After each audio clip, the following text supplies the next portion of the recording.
Hello friends, last video में हमने पढ़े थे class equation of finite order group और आज हम पढ़ेंगे silos theorem.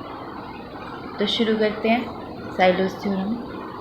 Silos theorem start करने से पहले कुछ रिज़ल्ट हैं जो ज़रूरी याद रखने हैं, वो देख लेते हैं। तो हमने पहली वीडियोज़ में लैग्रांज थ्योरम पढ़ी है।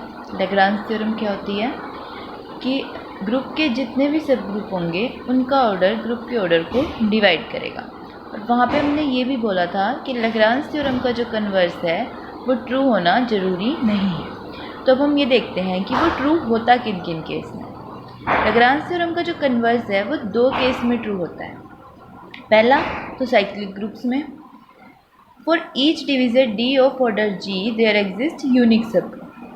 अगर कोई ग्रुप साइक्लिक ग्रुप है तो उसके हर डिवीज़र डी के लिए, उस ग्रुप के ऑर्डर के हर डिवीज़र डी के लिए यूनिक सब ग्रुप एग्जिस्ट करेगा। दूसरा जो ट्रू होता है लैग्रांज थ्योरम का कन्वर्स, वो होता है अबेलियन ग्रुप्स में। तो अबेलियन ग्रुप्स में ज़रूरी नहीं है कि यूनिक ही सब ग्रुप मिले, पर लेकिन उसमें ये कंफर्म होता है कि for each divisor D of order G there exist subgroup but may और मे नॉट बी यूनिक। तो अगर ग्रुप साइक्लिक है तो हर डिविज़र के करस्पॉन्डिंग एक यूनिक सब ग्रुप मिलेगा, और अगर ग्रुप अबेलियन है, ओनली अबेलियन नॉट साइक्लिक, तो वो सब ग्रुप यूनिक हो भी सकता है या फिर हर किसी डिवीज़र के करस्पॉन्डिंग एक से ज़्यादा सब ग्रुप भी मिल सकते हैं।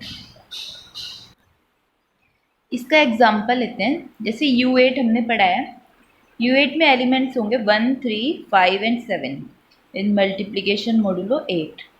तो ये ग्रुप हमें पता है ये अबेलियन है पर साइक्लिक नहीं है, क्योंकि इसमें 1 का ऑर्डर 1 और बाकी तीनों एलिमेंट्स का ऑर्डर 2 है।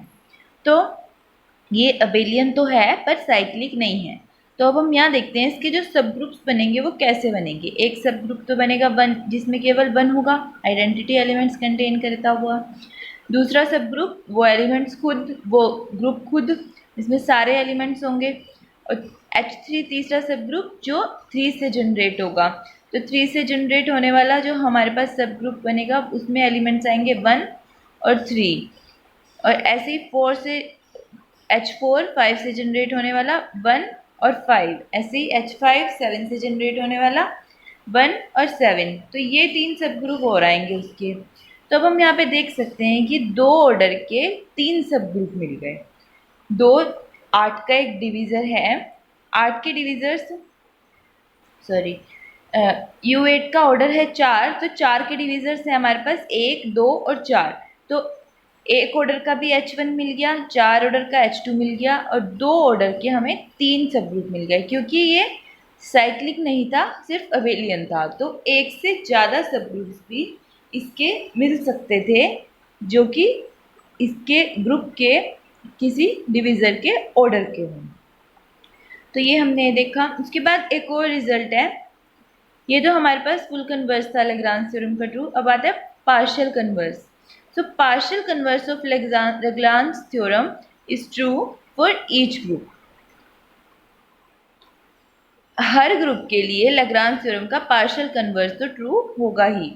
मतलब क्या होता है कि there exist always subgroup of order corresponding to prime divisor and prime power of prime like divisors. मतलब जैसे अगर हमारे पास ग्रुप है G, उसका ऑर्डर है 12, तो पहले इसका प्राइम फैक्टराइजेशन करते हैं, होता है 2 स्क्वायर इंटू 3। तो इसमें प्राइम डिवीज़र और प्राइम की पावर जैसे डिवीज़र के करस्पॉन्डिंग सब ग्रुप जरूर एग्जिस्ट करेगा। जैसे यहाँ पे 2 स्क्वायर इंटू 3 है, तो इसके डिवीज़र्स क्या क्या होंगे 1, 2, 3, 2 स्क्वायर 6, 12। तो 1 के करस्पॉन्डिंग तो होगा ही, आइडेंटिटी आएगी केवल उसमें। 12 के करस्पॉन्डिंग भी होगा वो ग्रुप खुद। जो बाकी बचते हैं उसमें 2 प्राइम है तो 2 ऑर्डर का सब ग्रुप जरूर होगा। 3 प्राइम है तो 3 ऑर्डर का सब ग्रुप जरूर होगा। 2 स्क्वायर प्राइम की पावर है तो इसमें भी 2 स्क्वायर ऑर्डर का सब ग्रुप जरूर होगा, और 6 के बारे में हम कुछ नहीं कह सकते, वो ग्रुप पे डिपेंड करेगा। तो ये थे हमारे पास रिजल्ट जो साइलो थ्योरम पढ़ने से पहले देखने जरूरी थे। अब नेक्स्ट आते हैं हम, आगे चलते हैं हम। आगे जो हम पढ़ेंगे वो है पी सब ग्रुप। पी सब ग्रुप क्या होता है? If H is subgroup of A group जी, जी अगर कोई ग्रुप है और एच उसका सब ग्रुप है, then H is P subgroup of G if order of H equals to P raised power alpha, where P is prime and alpha belongs to natural number। अगर हमारे पास G कोई group है और H है हमारे पास G का सब group, तो H को हम P सब ग्रुप तब बोलेंगे जब H का order P raise power alpha होगा, प्राइम की कुछ पावर, तो हम H को P सब ग्रुप बोलेंगे। तो और अगला है हमारे पास साइलो पी सब ग्रुप। पी सब ग्रुप और साइलो पी सब ग्रुप में डिफरेंस होता है। पी सब ग्रुप में तो प्राइम की कुछ भी पावर हो सकता है, बट साइलो पी सब ग्रुप में क्या होता है कि जिस सब ग्रुप का ऑर्डर प्राइम की सबसे बड़ी पावर होती है वो साइलो पी सब ग्रुप होता है। जैसे if H is subgroup of G, then H is said to be Sylow P subgroup if order of H equals to p raise power alpha such that p raised power alpha divides order of G, but p raised power alpha plus 1 does not divide order of G।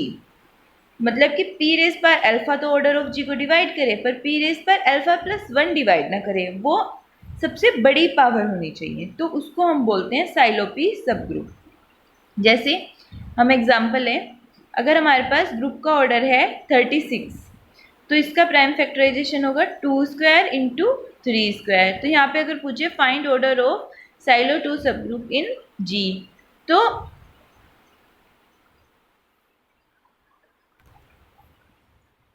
यहाँ पे order of Sylow 2 सब group होगा 4, क्योंकि silo 2 सब group पूछा है तो 2 की मैक्सिमम पावर जितनी इसमें जितनी ग्रुप के ऑर्डर को डिवाइड कर रही होगी वही साइलो 2 सब ग्रुप का ऑर्डर होगा। तो यहाँ पे 2 स्क्वायर है, तो order of Sylow 2 subgroup is 4 and order of silo 3 सब ग्रुप इज 3 स्क्वायर।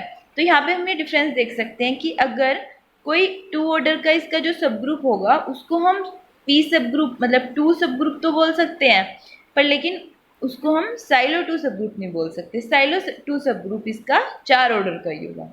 ऐसे ही if group is of order 120, then order of Sylow 2 subgroup is 2 raised power 3. Here prime factorization 120 equals to 2 raised power 3 into 3 into 5. So order of silo 2 subgroup is 8 and order of silo 3 subgroup is 3 and order of silo 5 subgroup is 5. इसके बाद जो हमारे पास आती है वो आती है silos theorem. बहुत इंपॉर्टेंट टॉपिक है ग्रुप थ्योरी का, जो इसका क्वेश्चन आ ही जाता है, सारी जगह जरूर आ जाता है इसका क्वेश्चन। बहुत इंपॉर्टेंट टॉपिक है साइलोस थ्योरम, इसको बहुत ध्यान से माइंड में सेट करना है। तो साइलो की 3 थ्योरम थी। तो फर्स्ट थ्योरम क्या है? Every finite group has a silo P subgroup. अगर कोई भी फाइनाइट ग्रुप है तो उसका कम से कम एक साइलो पी सब ग्रुप तो होगा ही। सेकेंड थ्योरम क्या कहती है? Any 2 Sylow P subgroups are conjugate to each other, कि 2 साइलो पी सब ग्रुप्स एक दूसरे के कॉन्जुगेट होंगे। मतलब कि जहाँ P एक ही है, अलग अलग नहीं, एक ही प्राइम के कोरस्पॉन्डिंग अगर 2 साइलो पी सब ग्रुप्स बन रहे हैं तो वो कॉन्जुगेट होंगे। कॉन्जुगेट सब ग्रुप्स क्या होते हैं कि H is conjugate to K if and only if H equals to x K x inverse for some x belongs to G, तो वो कहलाते हैं कॉन्जुगेट सब ग्रुप। तो अगर 2 साइलो पी सब ग्रुप्स हैं तो वो एक दूसरे के कॉन्जुगेट होंगे। के बाद हमारे पास एक कोरोलरी है जो बहुत ज़्यादा इम्पोर्टेंट है और बहुत ज़्यादा यूज़ होती है। वो कोरोलरी क्या है? If H is Sylow P subgroup of G, then H is normal subgroup of G, imply by imply H is unique. मतलब कि अगर G कोई ग्रुप है और H उसका साइलो पी सब ग्रुप है, तो अगर H नॉर्मल है G में तो H यूनिक होगा। मतलब साइलो पी सब ग्रुप, मतलब जैसे P मान लिया G के लिए 2 है तो साइलो 2 सब ग्रुप एक ही होगा। अगर वो नॉर्मल है, और अगर एक ही है साइलो पी सब ग्रुप तो वो हमेशा नॉर्मल होगा। इसका हम प्रूफ भी देख सकते हैं, बहुत छोटा सा और बहुत इजी है। लेके चलते हैं, H साइलो पी सब ग्रुप है और लिया कि H इज यूनिक। अगर H यूनिक है तो हमने ऊपर सेकंड थ्योरम में क्या पढ़ा है, any two Sylow P subgroups are conjugate to each other. तो अगर H यूनिक है तो H खुद के कॉन्जुगेट होगा, H is conjugate to H। Imply by imply H equals to X, H X inverse for some X belongs to G। तो अगर इधर हम पोस्ट मल्टीप्लाई करें x से तो यहाँ तो बन जाएगा hx और यहाँ पे बन जाएगा xh, इधर x इनवर्स और x बन जाएगा आइडेंटिटी। तो ये हो गया हमारे पास hx इक्वल्स टू xh, मतलब each left coset is equal to right coset. इसका मतलब क्या हुआ, h नॉर्मल है, और अगर h नॉर्मल है तो इसका मतलब कि g सिंपल ग्रुप नहीं है। तो अगर H यूनिक है तो इसका मतलब H नॉर्मल है, इसका मतलब कि G सिंपल ग्रुप नहीं है। ये बहुत इंपॉर्टेंट कोरोलरी थी। उसके बाद आती है साइलो की थर्ड थ्योरम, जो most of the time use होती है। तो थर्ड थ्योरम क्या बोलती है साइलो की, कि the number of Sylow P subgroups is given by NP equals to 1 plus PK such that 1 plus PK divides order of G।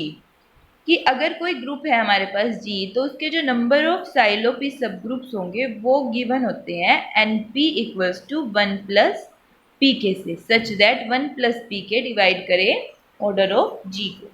इसको हम एग्जाम्पल से समझते हैं, हमें अच्छे से समझ आएगा।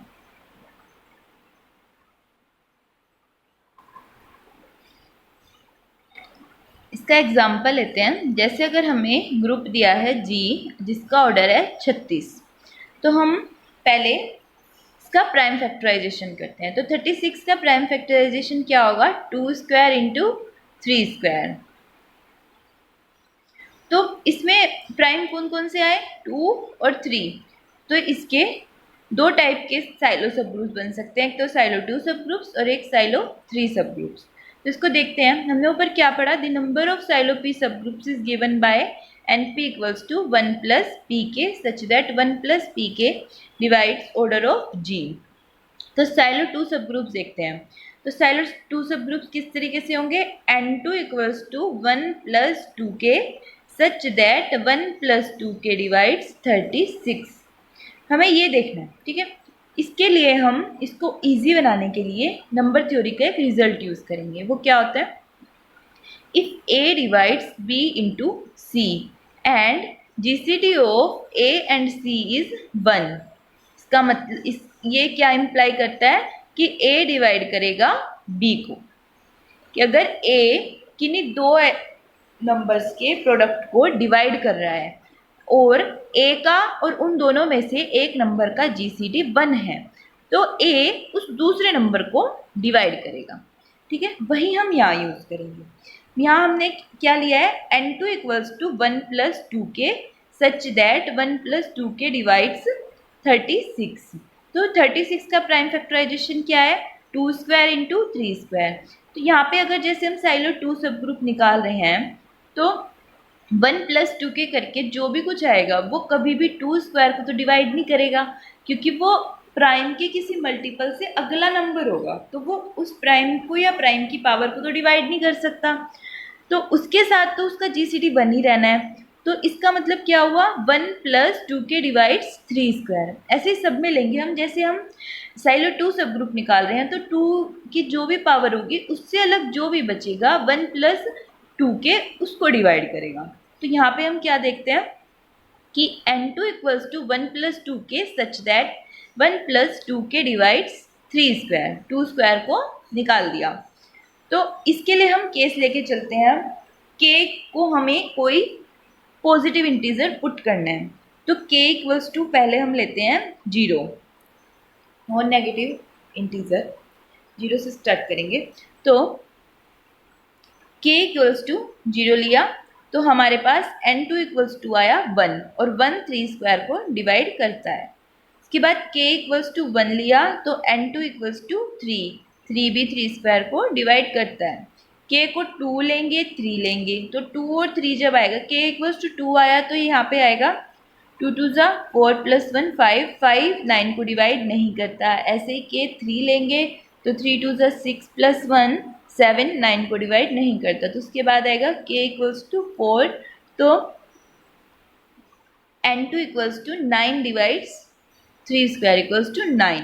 सो हमारे पास साइलो 2 सब ग्रुप्स की जो पॉसिबिलिटी है वो 3 है, या तो होगा 1 या होंगे 3 या फिर 9। तो नंबर ऑफ साइलो 2 सब ग्रुप्स हो सकते हैं तो 1 या तो 3 या तो 9।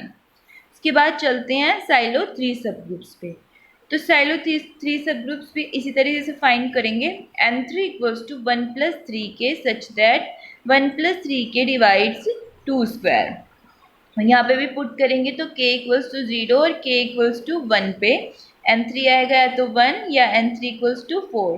तो यहाँ पे हम जब तक के वो उस नंबर को, मान लिया यहाँ पे 2 स्क्वायर है 4 है, जब तक कि k को पुट करने पे वो जो नंबर बन रहा है वो 4 को एक्सीड करना स्टार्ट ना करते तब तक हम k की वैल्यूज इंटीजर्स में पुट करनी चालू रखते हैं कि उससे क्या बन रहा है। तो जो भी यहाँ पे डिवाइड कर दे उस नंबर को, वही हमारे पास साइलो सब ग्रुप की पॉसिबिलिटी आ जाती है। ऐसे ही अगला एक और एग्जांपल देखते हैं और अच्छे से समझ आएगा कि अगर ग्रुप का ऑर्डर हमारे पास है 42 तो इसका प्राइम फैक्टराइजेशन होगा 2 इंटू 3 इंटू 7। तो अगर हम इसके साइलो सब ग्रुप्स निकालें, आप इसको अपने आप निकाल के देखेंगे तो आपको मिलेंगे इसके साइलो 2 सब ग्रुप तो होंगे 1 और 3 और 2 और 7 और 21। 4 पॉसिबिलिटी आएंगी इसकी साइलो 2 सब ग्रुप्स की। इसको आप चेक करना आराम से, तो ये चारों निकल के आएंगी। और साइलो 3 सब ग्रुप्स अगर देखें तो आएगा या तो 1 या तो 7। तो साइलो 7 सब ग्रुप जो आएंगे वो आएंगे ओनली n7 इक्वल्स टू 1। तो हम यहाँ देखते हैं इनमें तो हमारे पास पॉसिबिलिटीज हैं, किंतु साइलो 7 सब ग्रुप में हमारे पास केवल यूनिक सब ग्रुप आया है। साइलो 7 सब ग्रुप यूनिक है। हमने ऊपर कोरोलरी पढ़ी है तो उससे अगर यूनिक हो सब ग्रुप तो वो नॉर्मल होता है। तो यहाँ पे ये सब ग्रुप हमारे पास नॉर्मल हो गया। तो हम कह सकते हैं कि अगर कोई भी ग्रुप है 42 ऑर्डर का तो वो कभी भी सिंपल नहीं होगा। So group of order 42 is never simple.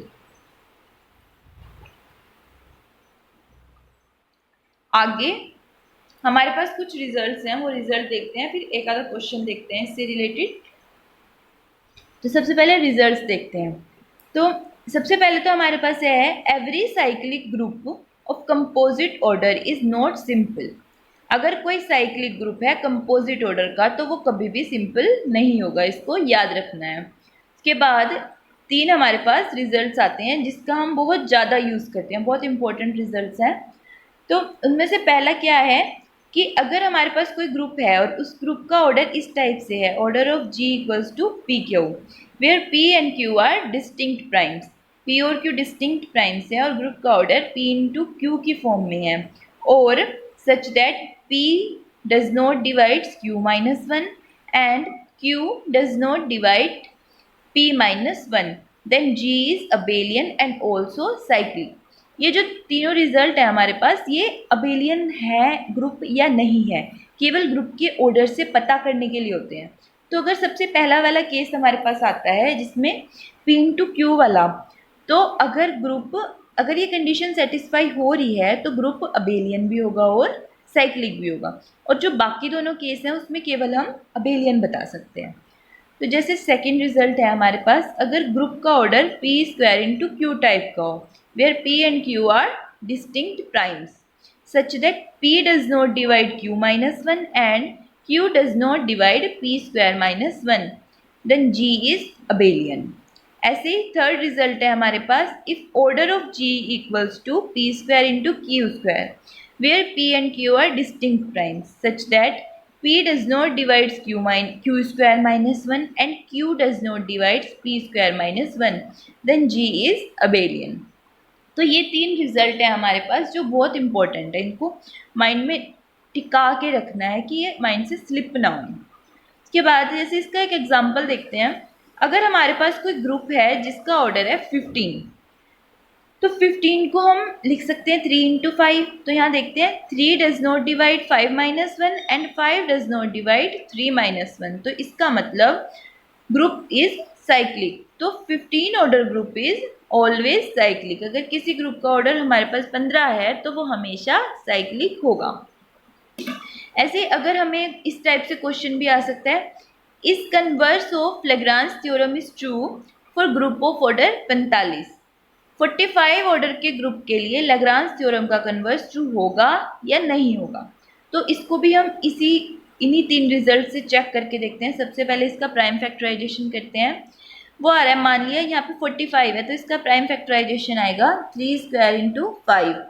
तो 3 does not divide 5 minus 1 and 5 does not divide 3 square minus 1। Clear है। तो इसका मतलब क्या हुआ कि जी हमारे पास अबेलियन है। और हमने अभी अभी पढ़ा है स्टार्ट में कि converse of Lagrange theorem is true for abelian and cyclic group. तो इसका आंसर हमारे पास आएगा yes, converse of Lagrange theorem is true for a group of order 45। तो उसके बाद एक और क्वेश्चन है। क्या कह रहा है क्वेश्चन में, let G be a group of order 55। हमारे पास जी है जो ग्रुप है 55 ऑर्डर का। तो हमें ऑप्शन दिए हैं, जी अबेलियन होगा, जी नॉन अबेलियन, जी साइक्लिक, नॉन साइक्लिक या नन ऑफ दी। तो हम यहाँ देखते हैं जो कंडीशन हमारे पास 3 रिजल्ट्स हैं उनकी सेटिस्फाई नहीं हो रही। 55 है तो उसको लिखेंगे 11 इंटू 5 और 5 जो है 11 माइनस 1 इक्वल्स टू 10 को डिवाइड कर रहा है। तो एक कंडीशन तो वायलेट हो गई। तो हम ये तो नहीं कह सकते कि जी अबेलियन है, जी साइक्लिक है, ये भी नहीं कह सकते। तो ये दोनों ऑप्शन तो हमारे पास गलत हो गए।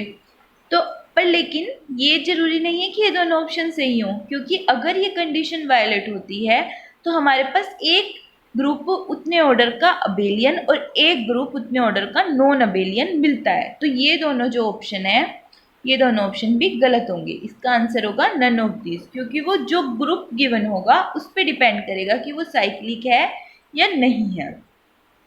ऐसे ही अगर हमें क्वेश्चन गिवन है, let G be a simple group of order 168, then how many subgroups of order 7 are in G? अगर G हमारे पास सिंपल ग्रुप है 168 ऑर्डर का, तो 7 ऑर्डर के G में कितने सब ग्रुप होंगे? तो सबसे पहली चीज़ है कि जहाँ भी हमारे से सब ग्रुप के बारे में पूछे या कुछ नॉर्मल सब ग्रुप के बारे में, तो सबसे पहले साइलोस थ्योरम यूज़ करके देखनी है कि उससे निकल रहा है क्या कुछ। अगर नहीं निकल रहा तो फिर किसी और रिजल्ट पे जाना है। वैसे तो ज़्यादातर जहाँ भी सब ग्रुप की बात हो, सब साइलोस थ्योरम से वो क्वेश्चन हो जाता है।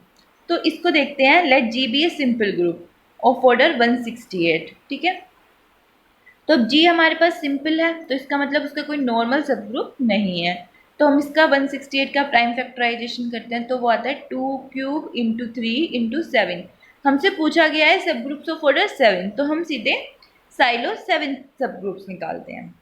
तो n7 equals to 1 plus 7k such that 1 plus 7k divides 2 cube into 3 equals to 24। तो हमें ऐसे k की वैल्यू रखनी है कि 1 प्लस 7k 24 को डिवाइड करे। तो k इक्वल्स टू 0 रखेंगे तो n7 आएगा 1, k इक्वल्स टू 1 रखेंगे तो n7 आएगा 8। उसके बाद अगर हम रखेंगे तो वो इसको एक्सीड करेगा या फिर सेटिस्फाई नहीं करेगा। तो इन दोनों केस में से हो सकता है। अब हमें दिया है कि ग्रुप सिंपल है, मतलब कि उसका कोई नॉर्मल सब ग्रुप नहीं है। तो जब नॉर्मल सब ग्रुप नहीं है तो हमने ऊपर कोरोलरी पढ़ी थी कि अगर नॉर्मल सब ग्रुप होता है तो वो यूनिक होता है। तो ये 1 वाला पॉइंट तो कट, क्योंकि अगर 1 हुआ तो वो यूनिक होगा साइलो 7 सब ग्रुप, तो वो नॉर्मल होगा। तो इसलिए 1 वाला तो केस कट। तो हमारे पास नंबर ऑफ साइलो 7 सब ग्रुप्स जो आए हैं वो आए हैं 8। तो इसका आंसर होगा सेकेंड। अब इसके बाद हम एक क्वेश्चन देखते हैं जो बहुत इंपॉर्टेंट है, जिससे सारा साइलो थ्योरम्स का कुछ कवर हो जाएगा। तो हमें प्रूव करना है कि group G such that order of G is 30 is not simple. मतलब 30 ऑर्डर का ग्रुप सिंपल नहीं है। तो सबसे पहले तो हम इसका प्राइम फैक्टराइजेशन करते हैं। 30 का 2 इंटू 3 इंटू 5। उसके बाद तो इसमें 3 प्राइम आए, 2, 3 और 5। तो इसके 3 सब ग्रुप निकलेंगे। साइलो साइलो सब ग्रुप 3 होंगे। एक तो साइलो 2 सब ग्रुप, दूसरा साइलो 3 सब ग्रुप और तीसरे साइलो 5 सब।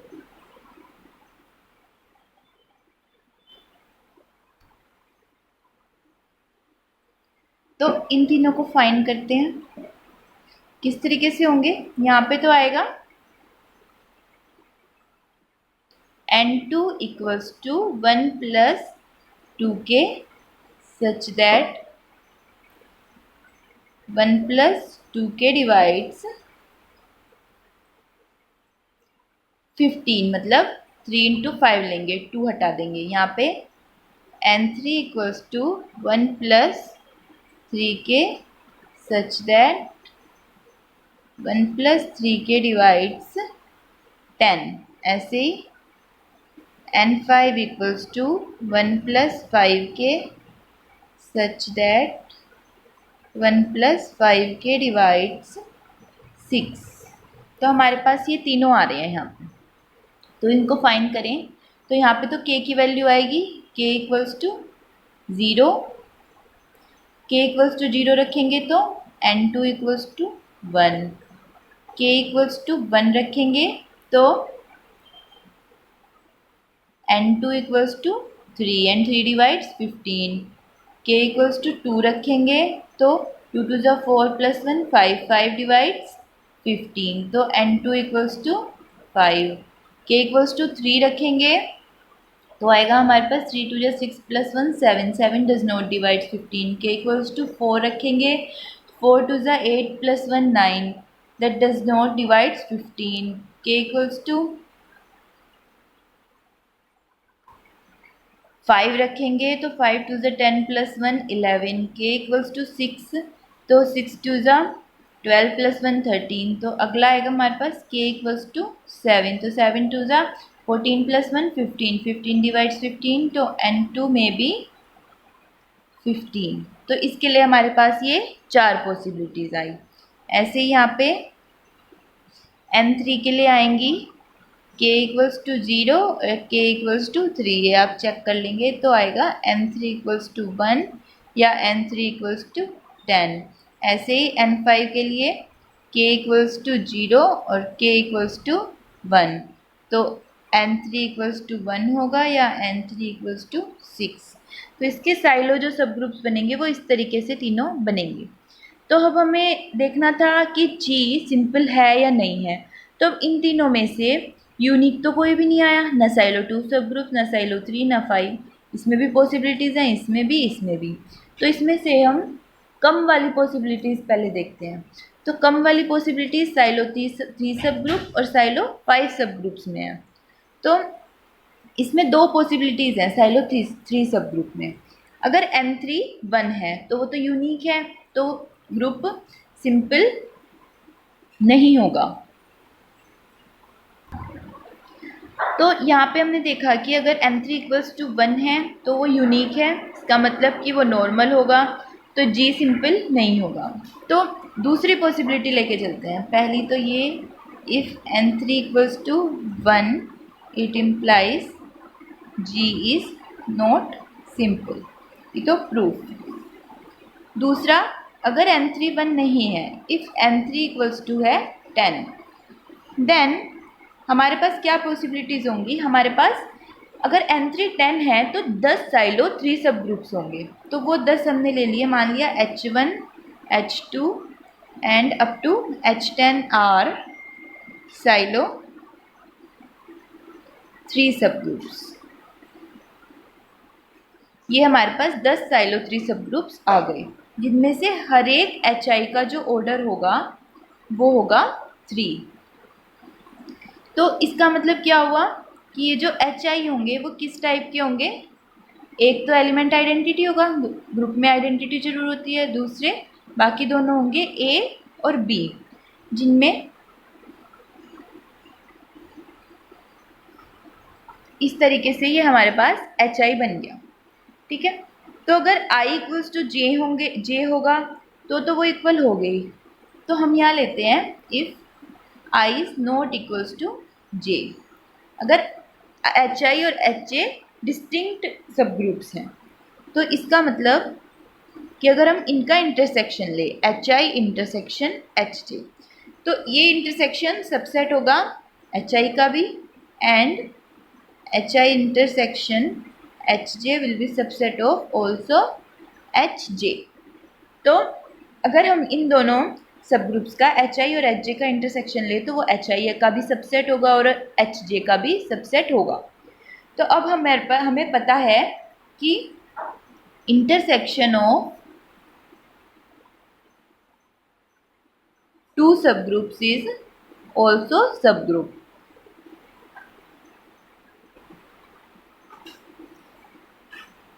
तो अगर एच आई और एच जे हमारे पास सब ग्रुप हैं तो उनका जो इंटरसेक्शन होगा वो भी सब ग्रुप होगा।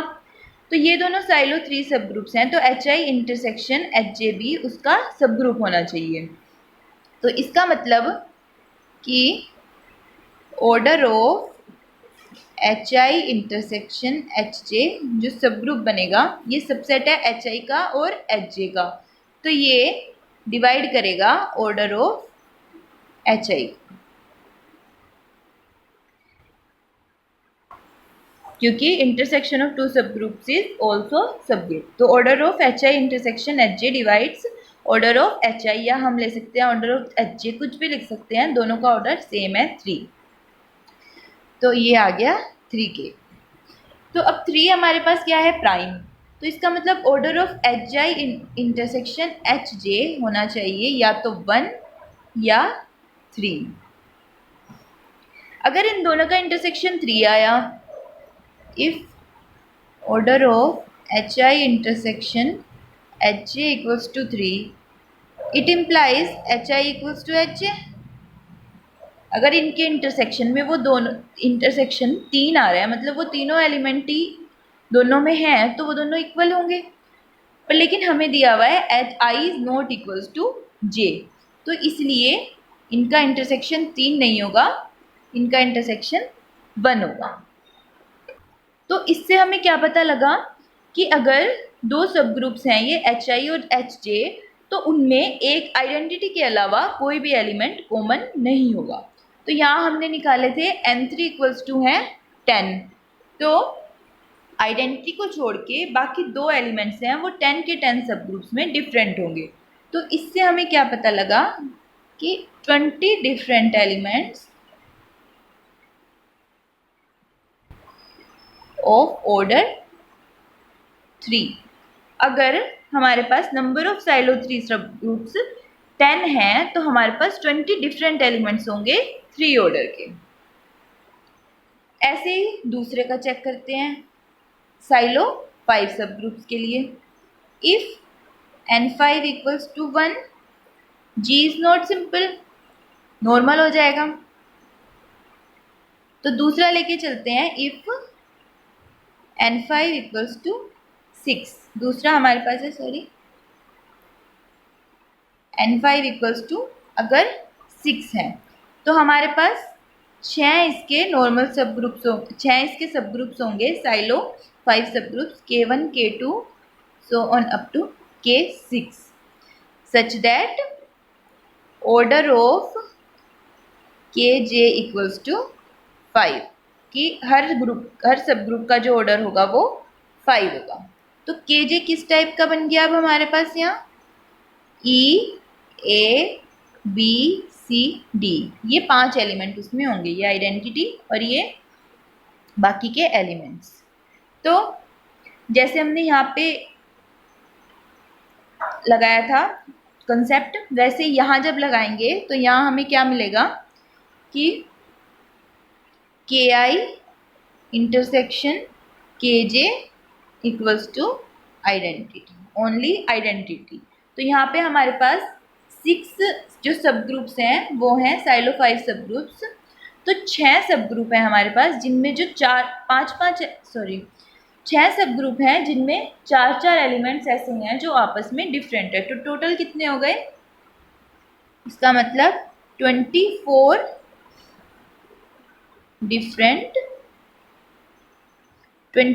Different elements of order 5। 5 order के हमारे पास 24 डिफरेंट एलिमेंट्स आ गए।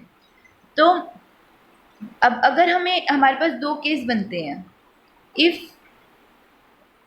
n3 equals to 1 and also n5 equals to 1, तो सिंपल है ही। फिर एक केस हमारे पास आता है if n3 equals to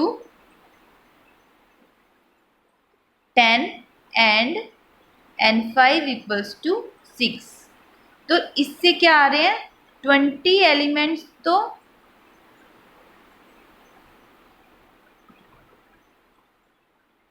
3 order के और 24 डिफरेंट एलिमेंट्स ऑफ ऑर्डर 5। तो हमारे पास टोटल कितने एलिमेंट्स हो गए? 44 डिफरेंट एलिमेंट्स आ गए और ग्रुप का ऑर्डर हमें गिवन है 30। तो ये तो पॉसिबल केस है ही नहीं। तो इससे हमें क्या पता लगा? आइदर n3 इक्वल्स टू 1 और n5 इक्वल्स टू 1। और अगर n3 1 हुआ तो नॉर्मल हो जाएगा वो सब ग्रुप, और n5 1 हुआ तो वो सब ग्रुप नॉर्मल हो जाएगा। तो इससे प्रूफ हो गया कि G इज नॉट सिंपल। तो ये भी एक तरीका होता है चेक करने का कि ग्रुप सिंपल था या नहीं था। तो डायरेक्ट जरूरी नहीं कि वहीं से हमें रिजल्ट उस कोरोलरी से ही मिले कि यूनिक है तो नॉर्मल होगा जरूर। हमें इस तरीके से भी ग्रुप को चेक करना पड़ सकता है।